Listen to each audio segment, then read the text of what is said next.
Hi, everyone. My name's Manda Stack. I'm an intuitive coach and energy clearing specialist, and I'm here with Sandy for Conversations with Sandy and Manda. Hi, Sandy. Hello. I'm so glad that you're joining us today. I'm Sandy Walden, and I'm a grief coach. So I work with people who are moving through the process of loss. I want you to know that the experiences and the thoughts and feelings you have are completely natural and normal, and it's not somewhere you have to stay. You can, once again, find peace and absolute joy in your life. So Sandy comes from a background of grief coaching, and I come from a background of intuitive coaching. And together we are providing this series of video conversations in this time when there is so much upheaval and unknown in our world as we're dealing with the coronavirus. And we today are talking about our emotions, honoring our own emotions, honoring the emotions and experiences that other people are having. And so with that, I want to invite us to just pause, and if you want to close your eyes briefly, take a deep, long, slow breath.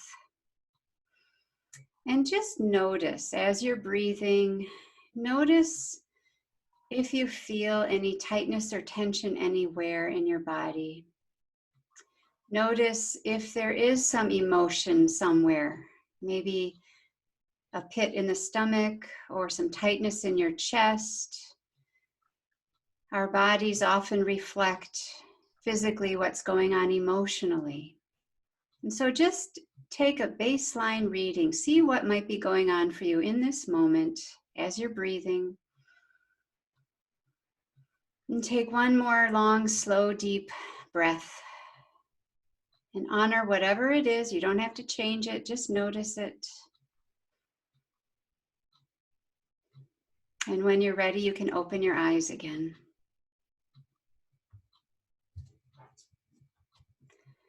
So, emotions. A lot of emotions happening these days, aren't there? In ourselves, we've been witnessing emotions in others. There's I believe, a heightened sense of emotions happening right now. And so we thought this was a very timely thing for us to have a conversation about. So Sandy, what have you been noticing? I'm noticing quite a variety of emotions. If I would turn on the news, it seemed like night after night I was hearing that I am panicked, that I'm afraid. And I actually had some moments thinking, oh, I'm going through this wrong, because I'm not. I'm not afraid. I'm not panicked. I kind of think of myself as an enthusiastic introvert. So the truth is time at home for me is nurturing and calming, and I totally dig it. On the other hand, I know some people are afraid or overwhelmed, or as one woman I spoke to, quite angry because she feels that things are overblown. So we all have a full range of emotions, maybe from here to here or further. And where we are on that range at any given moment is very, very personal, but not wrong. It changes from moment to moment. It may change day to day, but mine is likely very different than yours. Well said. Yes, I know I personally have been experiencing an up and down range of emotions myself, and even experienced some panic buying, oh, we're running out of this. So maybe some of you listening can relate to that, that whole spectrum of emotions, and even wondering during the times when you feel good or happy or calm, is it okay to feel this way when there's so much going on around us in the world and so many people are not okay? So we wanted to talk today about how we honor what's going on inside of us emotionally, and how we honor others who may be experiencing emotions that are different from us. So I'm a little bit curious. I think we all have our own way of getting in touch with our emotions, what we're feeling. Personally, I can be a little bit slow. It's very easy for me to identify incredible anger or wonderful joy. But if it's worry or confusion. It can be a little bit slower for me. In fact, I had shared that I had a day or two of insomnia, and for me, that's often sort of that bell ringing. Do, do, do, do, do, do, do. There's something you need to pay attention to. There's something you're feeling that you're not actually aware of. And so after I have that, when I'm really tired, it sort of forces me to slow down because I'm not as efficient as I used to be. And when I slow down, I'm more able to feel those things and say, oh, that's what it's about. And then I can think about it more appropriately. I can feel through it. What needs my attention? What simply needs acknowledgement that, oh yeah, this is what I was feeling. Is it something I need to focus on, or is it okay to let it go? What do you notice, Manda? How do you become aware of your feelings, your emotions? So sometimes I can be a little slow as well, Sandy. It's, my when I need to pay attention, when that bell's ringing for me, I find myself getting kind of irritable and impatient. That's a good signal for me that I also need to slow down. And one of the ways, the techniques that I use that really helps me get clear on my emotions is to journal, to write in a notebook, and not necessarily even about emotions, but often just to kind of purge what's going on, all the things that are rattling around in my head, and kind of get those out. And then I can kind of allow, the emotions to make themselves known so that I can really be clear about what I am feeling, sad, afraid, angry, happy, all the range of emotions that we have.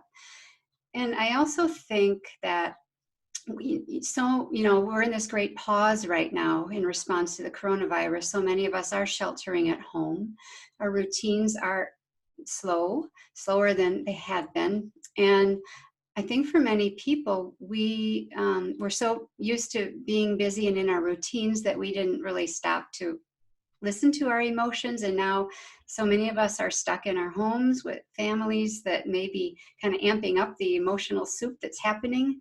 And so it's in our face.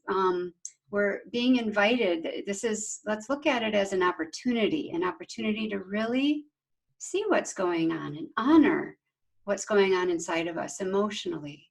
And the reason it's important to do that is so that, we can bring some level of calm and reconnect with our soul and spirit. Oh, that's wonderful. And something that I notice when I'm speaking with people is that sometimes they think being sad or angry is wrong. And I'll often hear it labeled negative or bad emotions. Now, I don't know about you, but there are sometimes when I'm angry that I want to sit there for a while. I don't necessarily want someone to pat me on the shoulder and give me a cold glass of water and say, there, feel better. Sometimes I need to explore what somebody might consider a negative emotion. I need to explore what's it really about. I need to process it to get rid of it in an effective way. And I don't even think of getting rid of it. I think of moving through it. So from my point of view, there is no negative emotion. It's simply a gauge telling me what's going on that I need to pay attention to. And for me, it is paying attention. So if I'm angry and I just want to go dig holes in the yard, give me a shovel and leave me alone. I want people to know it's okay to feel the way you do. But I also want them to know, I think there's great value with setting an appointment and saying, I'm going to dig those holes for an hour. And then I'm going to put the shovel away and sit down and notice, how do I feel now? Am I still as angry as I was? Do I feel a little bit better? How can I process that effectively so that I can shift to a place that feels a little bit better? Manda, if I'm incredibly angry and I call you and I say, I really need to vent, do you need to agree with me with everything that I feel? Or is it okay for you to have different feelings? How can we serve one another in processing our feelings? Great question, because, up till now, we've been talking about our own emotions and how we process and deal with them.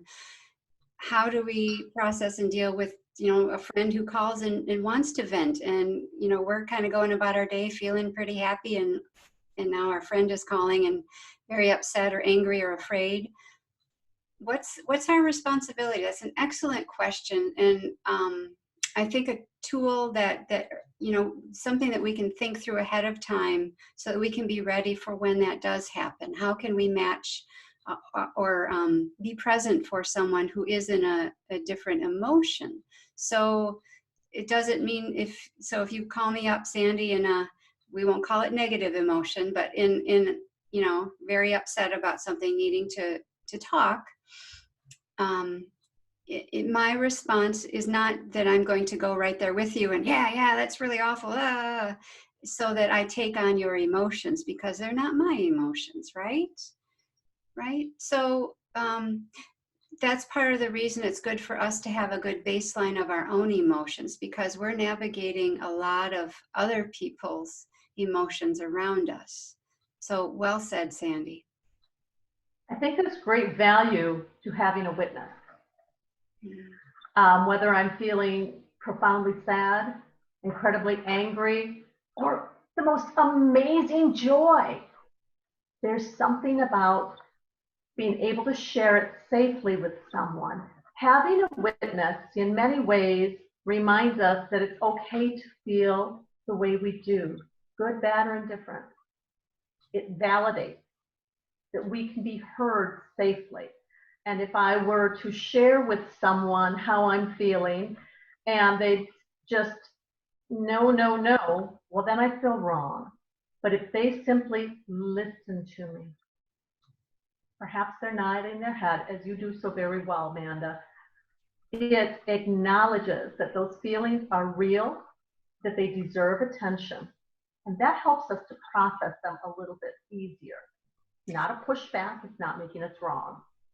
Right. And one real basic thing we can do if we are being the witness to someone, which is a wonderful way to hold space for someone so that they can get off their chest what they need to, is to do what's called reflective listening. So very simply reflecting back what you're hearing from them. So I hear you say you're afraid about, your paycheck not coming, and that makes great sense that you're feeling afraid. So it's feeding back what you are hearing so that they feel validated and heard. It's a real basic part of communication that often gets overlooked because we want to put in our 2 cents right away. But when you're a witness, one of the best things you can do is to simply reflect back what you hear, and that oftentimes helps to open up the space for them to really hear their own selves and start feeling better and more relaxed. So yeah.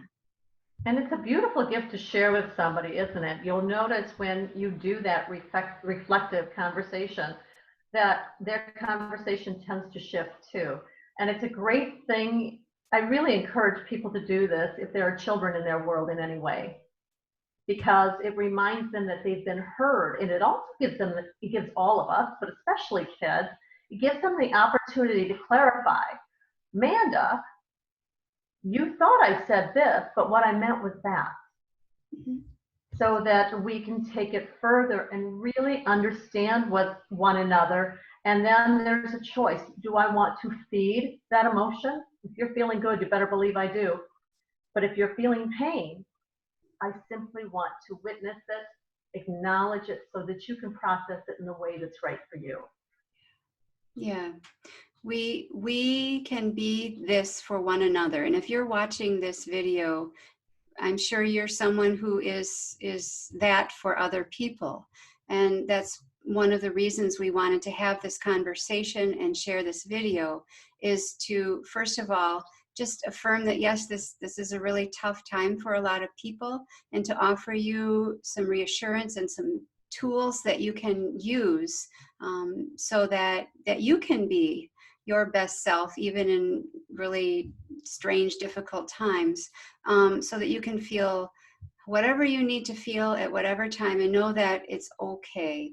And so that you also have some ways to meet other people in their own emotions too.